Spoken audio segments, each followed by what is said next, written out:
علی بھائی اہل سنت والے سارے کہتے رہتے ہیں پہلے تشیع کے عقائد نہیں کھولتے جس طرح سنیوں کو سارے جی کھولے رکھیں ہیں. آپ. ہاں جی اب رہ گیا شیعہ کی گستاخانہ عبارتیں. ٹائم قیامت تک ہے تھوڑے کول. جاؤ جی عاقل نواز جنگوی پارٹی کول بھی شیعہ دی گستاخانہ عبارتیں لے کے آؤ, لیکن وہ گستاخانہ عبارتیں جن کتابوں کو شیعہ اون کرتے ہو, اگر وہ کہنا ہم ان کتابوں کو نہیں مانتے, یہ ضعیف روایتیں ہیں, تو میں کس طرح ریکارڈ کرا کے میں اپنے گلے فٹ کر لاں؟ میں تو نہیں کر سکتا نا. میں نے تو اہل حدیث کی بھی گستاخانہ عبارتیں ہائی لائٹ نہیں کی. دوسرا اعتراض یہ ہے کہ ابھی آپ نے کہا کہ شیعہ کی کوئی گستاخانہ عبارتیں نہیں ہیں یا پھر اہل حدیثوں کی گستاخانہ عبارتیں نہیں ہیں جس کو وہ اون کرتے ہو. تو سر چشتی رسول اللہ کو کل ہمارے ایک بھائی کے ساتھ سر کل کے کرنے سے نہیں ہوگا, تسی بالکل کھوتے گھوڑے نو کمپیئر. او نہیں سر نہیں, او نہیں او میں نے سن لیا نا, میں آگے جواب دے رہا ہوں. جواب یہ ہے عام مولوی کے انکار کرنے سے چشتی رسول اللہ کا انکار لازم نہیں آئے گا. مفتی منیب کے کہ کتاب چھاپنے والا کافر, اس کو پرنٹ کرنے والا کافر, آج تک یہ 700 سال سے جو پرنٹ کر رہے تھے وہ کافر, یہ میں نے تو نہیں دریافت کی. یہ بات ہوگی ایک گلی ملے کا مولوی بھاگنے کے لیے یہ بات کر دے میں نہیں اس کو مانتا, ایسے نہیں ہوتا. یہ اہل حدیث کا طریقہ واردات ہوتا ہے. جب کوئی والا ہاں نہیں اسی تے اس مسئلے اس امام نو نہیں مندے, اس طرح نہیں ہوتا. تیرا وڈا ابا کہے گا اور پھر شرعی حکم بیان کرے گا. مفتی منیب صاحب یہ شرعی حکم بیان کریں گے کہ یہ کتاب چھاپنے والا کافر, اس کا ترجمہ کرنے والا کافر, اس کو پرنٹ کرنے والا کافر, یہ ساری ڈیٹیلز ہوں گی. ہاں ایک کڑے ملے بیٹھے ہو انج نہیں ہوندا, کسٹوڈین گل کردا ہے. وہ انکار کرتے ہیں. او یار میں گل جواب دیتا ہے پھر فضول گل کر رہے ہو. او دا انکار نہیں میں مندا, وڈے دا انکار ہوندا ہے, بچے دی نہیں گل ہوندی. مرزا جیلمی اہل سنت و جماعت بریلویوں کے سادہ لوگوں کو پھنسانے کے لیے, گمراہ کرنے کے لیے صوفیہ کرام رحمہم اللہ کی کتب کے اوپر اور ان کی بعض عبارات کے اوپر اعتراضات کر کے بہتانات لگاتا ہے اور گستاخی رسول اور توہین رسالت کے الزامات اور اعتراضات صوفیہ کرام اور اہل سنت و جماعت کے مشائخ اور اکابرین کے اوپر لگاتا ہے. اور جو یہ اعتراضات کرتا ہے بحمد تعالیٰ ان اعتراضات کے ہم نے تفصیل کے ساتھ سارے جوابات دیے ہیں. اب ہر آئے دن کوئی نہ کوئی ویڈیو یہ بناتا ہے تاکہ سیدھے سادے بولے والے لوگوں کو یہ چیزیں ان کے سامنے پیش کر کے ان کو گمراہ کیا جا سکے. ان میں سے سر فہرست سیدنا داتا گنج بخش علی حجویری رضی اللہ تعالیٰ عنہ کی کتاب کشف المحجوب کے اوپر مرزا جلمی یہ اعتراض کرتا ہے کہ اس میں نبی صلی اللہ علیہ وآلہ وسلم کا علی بن عثمان حجویری نے سکینڈل لکھا ہے. دیکھیں یہ کتنی بڑی توہین ہے, کتنی بڑی گستاخی ہے. اور جب بات آتی ہے روافظ کی, اہل تشیع کی اور وہابی غیر مقلدین کی, تو کہتا کہ ان کی تو کوئی گستاخی ثابت نہیں ہے. آپ ان کی کوئی گستاخی لے کے آئیں جس کو وہ اون کرتے ہوں تو میں ان کے بارے میں بھی بولوں گا. اب میں نے آپ کے سامنے آج یہ چیزیں سامنے رکھنی ہیں کہ جن عبارات کے اوپر مرزا جیلمی کشف المحجوب کے حوالے سے اعتراض کرتا ہے اور اہل سنت بریلویوں کے خلاف زبان تان دراز کرتا ہے اور صوفیہ کے خلاف جو ہے وہ گستاخی رسول اور توہین رسالت کا بہتان لگاتا ہے, وہ چیزیں اس سے بڑھ کر اہل تشیع کی کتابوں کے اندر موجود ہیں اور ان کتابوں کی باقاعدہ توثیق موجود ہے اہل تشیع کے علماء سے, اور ان روایات کو وہ معتبر تسلیم کرتے ہیں. مثلا سیدنا داتا گنج بخش علی حجویری رضی اللہ تعالی عنہ نے اپنی کتاب کشف المحجوب کے اندر ایک واقعے کی طرف اشارہ کیا, اور وہ بھی اپنا موقف بیان کرتے ہوئے نہیں بلکہ سیدنا تیفور بن عیسیٰ بایزید البستامی رحمہ اللہ کے تصوف کے ایک اصطلاح کے اوپر اور ان کے موقف کے اوپر ان کی جو دلیل تھی, دلیل کے طور پر ایک واقعے کی طرف انہوں نے اشارہ کیا, اور وہ ہے سیدہ زینب بنت جحش رضی اللہ تعالی عنہ کے حوالے سے نبی کریم صلی اللہ علیہ وآلہ وسلم کی ذات اقدس کا ان پر نظر پڑ جانا. یہ جو ہے اشارہ کیا داتا صاحب رحمۃ اللہ علیہ نے کہ ظن زید پر رسول اللہ صلی اللہ علیہ وسلم کی نظر پڑ گئی اور ظن زید پر حرام ہوگی. اب یہ اشارہ تھا, یہ واقعہ اختصار اور تفصیل کے ساتھ حدیث کی کتابوں میں اور تفسیر کی کتابوں کے اندر موجود تھا, جس کو داتا صاحب نے ڈیٹیل بیان نہیں کی, تفصیل بیان نہیں کی. مثلا اختصار کے ساتھ امام بخاری نے صحیح بخاری کے اندر اس واقعے کی طرف اشارہ کیا ہے جو کہ 4787 نمبر صحیح بخاری میں حدیث ہے اور 7420 نمبر حدیث ہے صحیح بخاری کے اندر. واقعہ تو بیان نہیں کیا لیکن اس کی طرف اشارہ امام بخاری رحمۃ اللہ علیہ نے سیدنا انس بن مالک رضی اللہ تعالیٰ عنہ کی روایت کو ذکر کر کے بیان کیا. اور اس سے زیادہ تفصیل امام احمد بن حنبل کی کتاب مسند احمد بن حنبل میں 12,511 نمبر حدیث ہے. اس سے زیادہ تفسیر موجود ہے کہ نبی پاک صلی اللہ علیہ وسلم کی نظر حضرت زینب رضی اللہ تعالی عنہ پر پڑی. یہ مسند احمد بن حنبل میں ہے. جامع ترمذی میں 3,212 نمبر. اور ان تمام کتابوں سے زیادہ پوری تفصیل، اس سے زیادہ کشف المحجوب سے کہیں زیادہ تفصیل کے ساتھ واقعہ جو ہے وہ المعجم الکبیر طبرانی میں امام طبرانی نے 19,616 نمبر روایت ذکر کی، اور المستدرک الصحیحین میں امام حاکم نے 6,910 نمبر روایت ذکر کی، اور طبقات الکبریٰ امام محمد بن سعد المطفیٰ 230 ہجری ان کی کتاب کے جلد نمبر 4 صفحہ نمبر 295 پہ، اور الاحاد والمسانی امام ابن ابی العاصم المطفیٰ 287 ہجری ان کی کتاب کی جلد نمبر 5 صفحہ نمبر 428 پہ، حدیث کا نمبر ہے 3089. ان تمام حدیث کی کتابوں کے اندر ڈیٹیل تفصیل کے ساتھ واقعہ موجود تھا، جس کو داتا صاحب رحمۃ اللہ علیہ نے واقعہ بیان نہیں کیا، صرف سیدنا عبید بسطامی رحمۃ اللہ کے موقف کی دلیل کے طور پر کہ وہ اس اپنے موقع پر یہ دلیل پیش کرتے ہیں، اور یہ دلیل جو ہے نا وہ صرف اشارہ کیا واقعہ کی طرف، واقعہ بیان نہیں کیا. اور حدیث کے بعد تفسیر کی کتابوں کی جب باری آتی ہے تو سب سے معتبر ترین تفسیر، جس کو معتبر ترین تفسیر مانا جاتا ہے، امام ابو جعفر محمد بن جریر الطبری المطفیٰ 310 ہجری کی یہ کتاب ہے تفسیر الطبری یا تفسیر ابن جریر طبری کے نام سے. اس میں سورۃ الاحزاب کی آیت نمبر 37 کے تحت امام ابو جعفر محمد بن جریر طبری، یہ وہ امام ابو جعفر محمد بن جریر طبری ہیں جن کے بارے میں مرزا جیلمی کے بابا اور اس کا شیخ غیر مقلد وہابی عالم زبیر علی زئی وہ لکھتا ہے کہ اہل سنت کے بہت بڑے امام ابو جعفر محمد بن جریر طبری، یہ امام طبری المطفیٰ 310 ہجری اپنی تفسیر کی سورہ احزاب کی آیت نمبر 37 کے تحت لکھتے ہیں، وَذَلِكَ أَنَّ زینب بنت جحش فیما ذکر رآہا رسول اللہ صلی اللہ علیہ وآلہ وسلم فأعجبتہ، کہ رسول اللہ صلی اللہ علیہ وآلہ وسلم کی نظر سیدہ زینب رضی اللہ تعالی عنہ پر پڑ گئی، فأعجبتہ تو آپ صلی اللہ علیہ وسلم کو وہ بری لگی، وہی فی حبال مولاہ اس وقت وہ آپ علیہ السلام کے غلام کے نکاح میں تھی، فألقی فی نفس زید کراہتھا تو زید کے دل میں ان کی ناپسندیدگی ڈال دی گئی، لما علم اللہ مما وقع فی نفس نبیہ ما وقع، اللہ رب العزت کو معلوم تھا جو اس کے نبی کے دل میں واقع ہوا. اب یہ ابن جریر طبری جو کہ اہل سنت کے امام، جس کو زبیر علی زئی نے لکھا ہے جن کو، اور ہیں بھی اہل سنت کے امام، یہ اپنی تفسیر کے اندر صرف واقعہ ذکر نہیں کرتے بلکہ اس سے رزلٹ اور نتیجہ نکال رہے ہیں. مرزا جیلمی تفسیر طبری پر گستاخی رسول کا فتویٰ نہیں لگائے گا، اور یہ نہیں کہے گا نبی علیہ السلام کا نعوذ باللہ تعالیٰ سکینڈل بیان کیا گیا. اور پھر اس سے بڑھ کر حدیث کی کتابوں کے اندر ایسے واقعہ جس کا میں نے حوالہ صحیح مسلم سے دیا 3407 اور 3408 نمبر روایت موجود ہے. اس کے علاوہ مسند احمد بن حنبل میں 14128 نمبر اور دیگر کتب حدیث میں حدیث موجود ہے کہ نبی پاک صلی اللہ علیہ وآلہ وسلم کی باہر ایک اجنبیہ عورت پہ نظر پڑ گئی. آپ صلی اللہ علیہ وآلہ وسلم اپنے گھر میں آئے اور اپنی بیوی سے ہم بستری فرمائی، اور بعد میں صحابہ اکرام رضی اللہ تعالی عنہم کو جا کے فرمایا کہ اگر تمہاری کسی کی باہر کسی عورت پر نظر پڑ جائے تو وہ اپنی بیوی سے آ کے صحبت کر لے، جو اس کے دل میں خیال آیا وہ خیال نکل جائے گا. اب یہ کتب حدیث اور تفسیر اور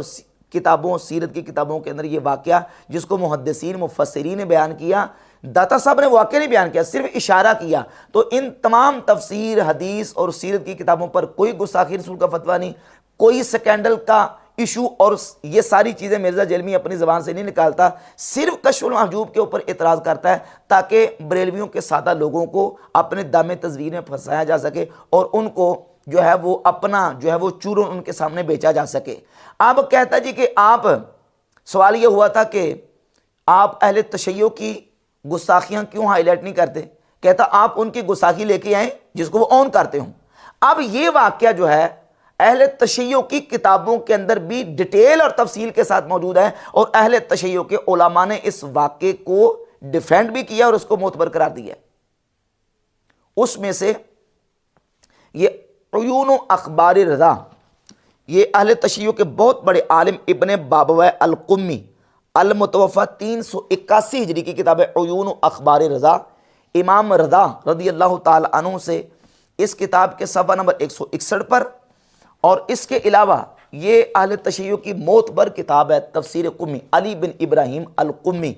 سورہ احزاب کی آیت نمبر 37 کے تحت قمی بھی اس واقعے کو نقل کرتا ہے۔ اور یہ تیسری کتاب ہے حیات القلوب ملا باقر مجلسی کی۔ ملا باقر مجلسی نے حیات القلوب کی جلد نمبر 2 صفحہ نمبر 891 کے اوپر اس واقعے کو ڈیٹیل تفصیل کے ساتھ بیان کیا۔ اور یہ حیات القلوب کتاب اور ملا باقر مجلسی کون ہے؟ یہ کشف الاسرار ہے، خمینی کی کتاب۔ اس کتاب کے صفحہ نمبر 121 پر خمینی نے اپنے ماننے والوں کو یہ مطالبہ کیا، ان کو اپیل کیا کہ آپ ملا باقر مجلسی کی کتابیں پڑھیں، اس سے تمہارا ایمان محفوظ رہے گا، ایمان بچا رہے گا۔ اب ملا باقر مجلسی اپنی کتاب حیات القلوب کی جلد 2 صفحہ 891 پہ اس واقعے کو اس انداز سے ذکر کرتا ہے کہ ابن بابویہ وغیرہم نے معتبر سندوں کے ساتھ حضرت امام رضا رضی اللہ تعالیٰ عنہ سے روایت کی ہے کہ جناب رسول خدا صلی اللہ علیہ وآلہ وسلم ایک روز کسی کام سے زید بن حارثہ بن شراجیل کلبی کے گھر تشریف لے گئے۔ جب مکان کے اندر داخل ہوئے تو دیکھا کہ زید کی زوجہ زینب غسل کر رہی تھی۔ حضرت صلی اللہ علیہ وآلہ وسلم نے فرمایا سبحان اللہ، سبحان الذی خلقکی، پاک ہے وہ خدا جس نے تم کو خلق کیا۔ اس ارشاد سے حضرت صلی اللہ علیہ وسلم کی غرض یہ تھی کہ وہ خدا کو پاک و منزہ سمجھیں اور اس کو ان کافروں کے اس قول سے پاک سمجھیں جو یہ کہتے ہیں کہ فرشتے خدا کی بیٹی ہیں، جیسا کہ خود خداوند عالم ارشاد فرماتا ہے۔ یہ آیت سورہ بنی اسرائیل کی آیت جو نا وہ آیت نمبر 40 ذکر کی۔ اور اس کے بعد آگے جا کے لکھتا ہے کہ پھر لکھا کہ جب زید اپنے گھر واپس آئے تو زینب نے حضرت صلی اللہ علیہ وآلہ وسلم کا ارشاد ان سے بیان کیا کہ رسول اللہ صلی اللہ علیہ وسلم نے ایسی بات کہی اور واپس چلے گئے۔ زید نے سمجھا کہ حضرت صلی اللہ علیہ وسلم نے یہ بات اس لیے فرمائی کہ زینب کا حسن ان کو بلا معلوم ہوا۔ پھر وہ حضرت کی خدمت میں آئے اور کہا یا رسول اللہ میری زوجہ بدخلق ہے، میں اس کو طلاق دینا چاہتا ہوں۔ حضرت نے فرمایا کہ اپنی زوجہ کی حفاظت کرو اور خدا سے ڈرو، چونکہ خداوند عالم نے آپ کی بیویوں کی تعداد دنیا میں اور آخرت میں اور ان کے نام آپ کو بذریعہ وحی بتا دیے تھے، اور زینب بھی انہی میں تھی، اور یہ بات حضرت صلی اللہ علیہ وسلم کے دل میں تھی اور آپ نے زید اور دوسروں پر ظاہر نہ فرمایا تھا، اس خوف سے کہ لوگ کہیں گے کہ محمد صلی اللہ علیہ وآلہ وسلم اپنے غلام سے کہتے ہیں کہ تمہاری زوجہ اس کے بعد میری زوجہ ہوگی۔ اور دوسری روایت کے مطابق حضرت کو یہ خوف ہوا کہ منافقین کہیں گے جو عورت دوسرے کی زوجہ ہے محمد صلی اللہ علیہ وسلم کہتے ہیں کہ وہ میری بیویوں میں سے ہے اور مومنوں کی ماں ہے، اور حضرت صلی اللہ علیہ وسلم پر تہمت لگائیں گے، لہذا حق نے حکم دیا کہ اپنے دل میں وہ بات پوشیدہ رکھیں جس کو خدا ظاہر کرنے والا ہے اور لوگوں کے الزامات سے خوف کرتے رہیں۔ غرض زید بن حارثہ نے زینب کو طلاق دے دی اور عدت کی مدت گزرنے کے بعد خدا نے ان کو پیغمبر سے تزویج فرمایا۔ تو اس میں امام علی رضا کے حوالے سے ملا باقر مجلسی نے یہ الفاظ ذکر کیے اور اس روایت کو ذکر کرنے کے بعد لکھا ہے کہ معتبر سندوں کے ساتھ ابن بابویہ نے اس کو ذکر کیا ہے۔ اور یہ ملا باقر مجلسی کی حیات القلوب وہ کتاب ہے جس کو خمینی نے اپنے معتقدین کو پڑھنے کا مشورہ دیا کہ ان کی کتابوں کو پڑھا کریں۔ اب مرزا جیلمی سے مطالبہ ہے کہ جس طرح یہ کہتا ہے کہ جناب یہ جو کتابیں چھاپنے والے وہ بھی کافر ہیں اور پرنٹ کرنے والے بھی کافر ہیں، لکھنے والے بھی کافر ہیں، مفتی منیب الرحمان صاحب کا فتویٰ چاہیے۔ تو اب یہ جو عبارتیں اہل تشیع کی کتابوں میں یہ واقعہ موجود ہے اور اس کو معتبر سندوں کے ساتھ وہ مان رہے ہیں۔ مرزا جیلمی اب اہل تشیع سے جواد نقوی صاحب سے اور ان کے بڑے علماء سے کیا یہ مطالبہ کرے گا کہ جن جن لوگوں نے یہ واقعہ ذکر کیا ان کو کافر قرار دو، جنہوں نے پرنٹ کیا، جنہوں نے چھاپا، جنہوں نے کتابوں کی تائید و توثیق کی ہے، ان کو کافر قرار دو۔ اور یہ تفسیر قمی جو ہے، اس تفسیر قمی میں جو اس کا محقق ہے سید طیب علی الموسوی الجزائری، شیعہ عالم، نام اس کا میں نے پڑھ دیا آپ کے سامنے، اسی واقعے کے اوپر ارادات اور اشکالات جو وارد ہوتے ہیں ان کے جوابات دے رہے ہیں، اس واقعے کو ڈیفینڈ کر رہے ہیں۔ کہتا ہے کہ یمکن الاراد علیہ اولا، اس واقعے کے اوپر کچھ اشکالات اور ارادات وارد ہوتے ہیں۔ پہلے تو یہ ہوتا ہے کہ انہ کیف یسوغ لرسول اللہ صلی اللہ علیہ وآلہ وسلم ان ینظر الی زوجۃ الغیر، یہ نبی صلی اللہ علیہ وآلہ وسلم سے کیسے ممکن ہو سکتا ہے کہ نبی صلی اللہ علیہ وسلم کسی غیر کی عورت کی طرف نظر فرمائیں؟ ایک اعتراض یہ۔ دوسرا اعتراض یہ کہ انہ لا یناسبہ ان یمیل الیہا، دوسرا یہ ہے کہ نبی علیہ الصلوۃ والسلام کی شان کے مناسب نہیں ہے کہ وہ کسی عورت کی طرف ان کا میلان ہو۔ نمبر 3 انہ لا ینبغی لمقامہ ان یتزوج من زینب بعدما انکحا من زید،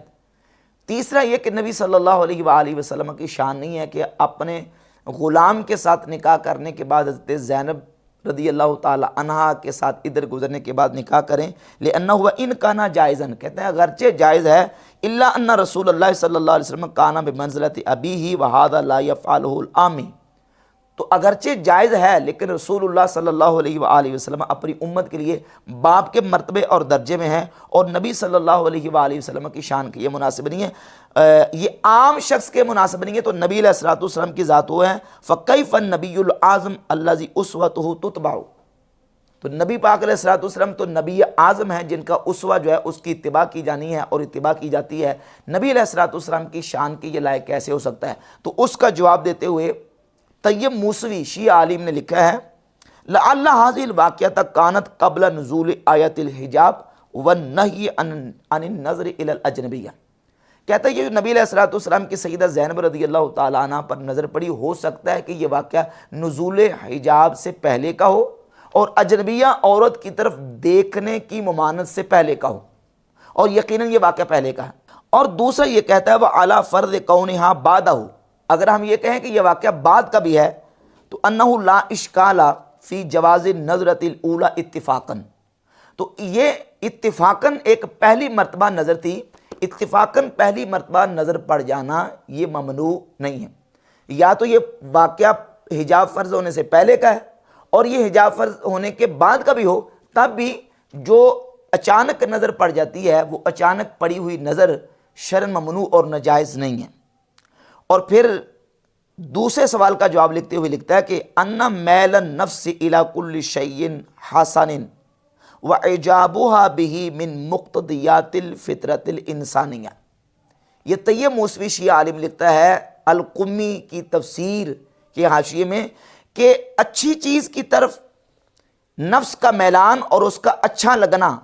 یہ انسانی فطرت کے تقاضوں میں سے ہے، ولولاہ لمستحسن الانتہاء اما نہی عنہ، اگر ایسے نہ ہو تو جن چیزوں سے منع کیا گیا ہے ان سے رک جانا مستحسن کیسے قرار پائے؟ بل عدم المیل دلیل فطور فی الفطرۃ الاولیہ، طیب موسوی شیعہ عالم کہتا ہے کہ بلکہ اچھی چیز کی طرف میلان نہ ہونا یہ فطرت انسانیہ میں فطور کی دلیل ہے۔ والنبی حیث انہ بشر، نبی چونکہ بشری حیثیت میں لا بد فیہ من کمال سائر المقتضیات البشریہ، بشری حیثیت میں نبی کے اندر تمام بشری تقاضے کامل اور مکمل ہوتے ہیں، لیکن الفرق بیننا و بینہ، لیکن ہمارے درمیان اور نبی کے درمیان فرق یہ ہوتا ہے کہ ان میولنا النفسانیہ ربما تذهب بنا الی محاول الحلقات، ہماری جو میلان طبیعی ہے کسی چیز کی طرف یہ ہمیں ہلاکت کی طرف لے جاتا ہے، مہلکات کی طرف لے جاتا ہے۔ والنبی لا یقتحمها ابدا لمکان العصمت، لیکن نبی کا میلان جو ہے وہ اس طرف نہیں جاتا، بلکہ نبی چونکہ مقام عصمت پر کھڑا ہوتا ہے، اللہ رب العزت نبی کو محفوظ رکھتا ہے، نبی کو معصوم رکھتا ہے۔ لیکن طیب موسوی شیعہ عالم لکھتا ہے کہ اچھی چیز کی طرف میلان اور طبیعت کا جو ہے وہ جھکاؤ اور اس کا اچھا لگنا یہ فطرت انسانیہ کے تقاضوں میں سے ہے۔ اب یہ شیعہ عالم اس کو ڈیفینڈ کر رہا ہے اس واقعے کو۔ ملا باقر مجلسی نے لکھا ہے کہ یہ معتبر سندوں سے ثابت ہے، تو یہ موسوی اس واقعے کو ڈیفینڈ کر کے ہونے والے ارادات و اشکالات کے جوابات دے رہا ہے۔ مرزا جلمی اس پر کب کلپ بنائے گا اور کب مرزا جلمی مطالبہ کرے گا کہ ان کتابوں کو گستاخانہ قرار دیا جائے اور جن جن لوگوں نے ان کتابوں میں یہ واقعہ لکھا ہے